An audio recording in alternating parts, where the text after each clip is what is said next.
Jerry Mallory here, SBNationPrivateTrade.com, here to talk about Lions versus Cowboys. Now, look, there's been plenty of coverage of this game. Sean Ewell and everyone else at PrivateTrade.com, as always, superb with analysis, statistical breakdowns, you name it. So I'm not here to give you that. But every big game, I guarantee you, there's a locker room speech. Every locker room in the country has one of these. Whether it's the coach, whether it's one of the players, they sit there before the big game and rally the troops. And that's what we're here to do today, because tonight is the night before. It's the calm before the storm, the night before the big playoff game, Lions versus Cowboys. So the thing is this, and I'm thinking about this, the first thing that came to my mind was Detroit versus everybody. Now, Detroit versus everybody is a very common phrase now. You see it on t-shirts everywhere. It's proliferated on the scene, so to speak. But if you've lived in Southeast Michigan, Detroit versus everybody is something that's not just on a t-shirt. It's not just something that's become a part of your conscience in the last, we'll say, year or so. It's something that you've lived, potentially, if you're anything like me, your whole life.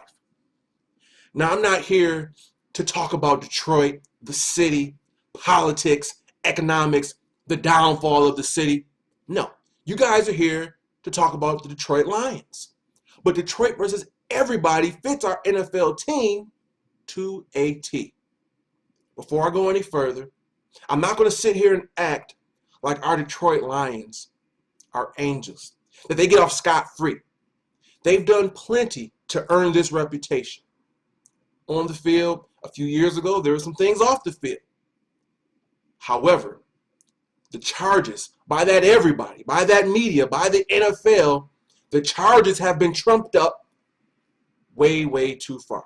And it makes sense. Every movie needs a villain.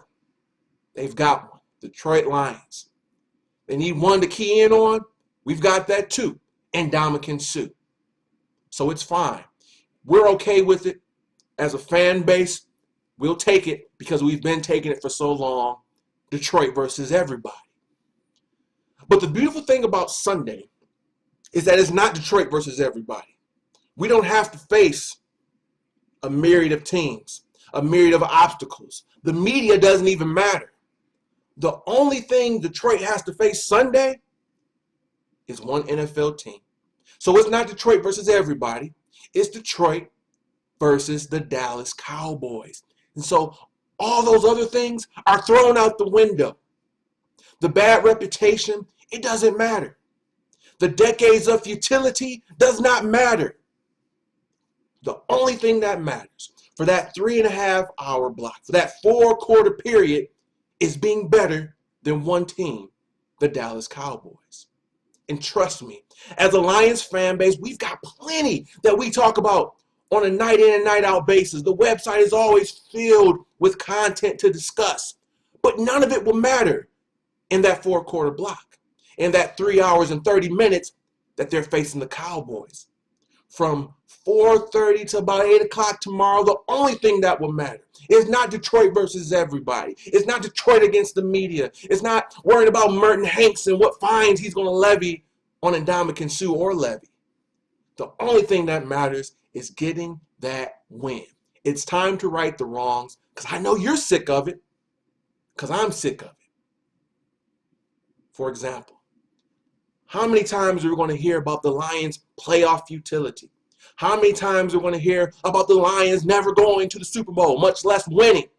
How many times are we going to hear about Matt Stafford and his road woes against playoff teams? The only way that changes is if the Lions win on Sunday. Because if they lose, that narrative in 8.5 months is going to be waiting for them until they change the story themselves.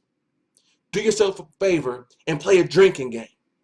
Have a drink every time they talk about Matthew Stafford being 0 whatever against road playoff teams. If you do that, you'll be drunk by halftime.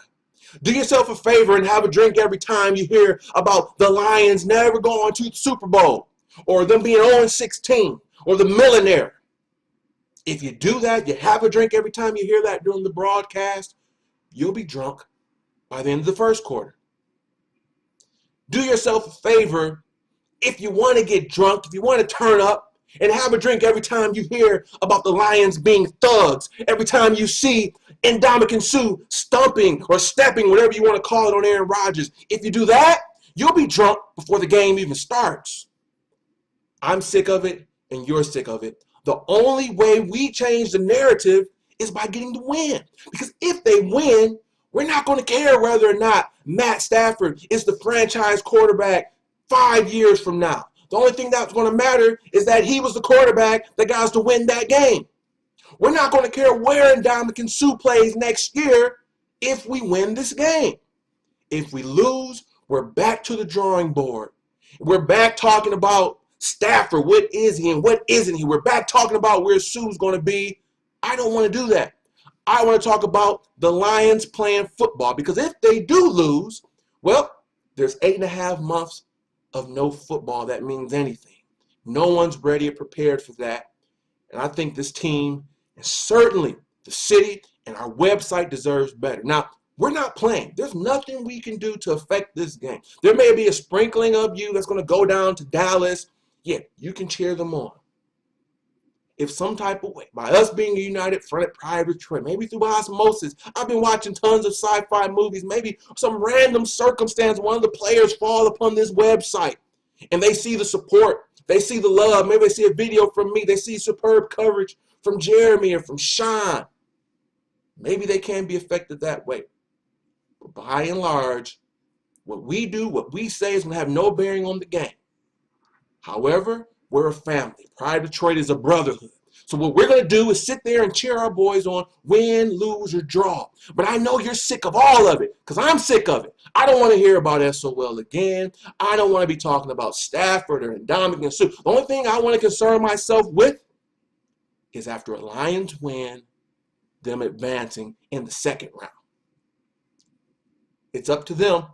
There's nothing we can do about it. But as a united front, as a brotherhood, and I say we're a brotherhood because Detroit, we're diehard fans. But if you're on SB Nation and Pride Detroit and on websites, you're the diehard of the diehard. So I say what I say because we have to be united. So let's get on the website. Let's enjoy this. Hey, we haven't had a lot of opportunities to watch playoff games. And, we want more. We want to watch a win. Now, in terms of predictions, it's the constant battle. It's head versus heart, head versus heart. Maybe I'm picking with my heart. I don't care. I'm picking our Lions to win 26-20. I just feel like our defense is going to go ahead and make a statement. I feel like the ability to stop the running game, which we've been so good at doing, is going to make it more difficult for Romo to get into a groove.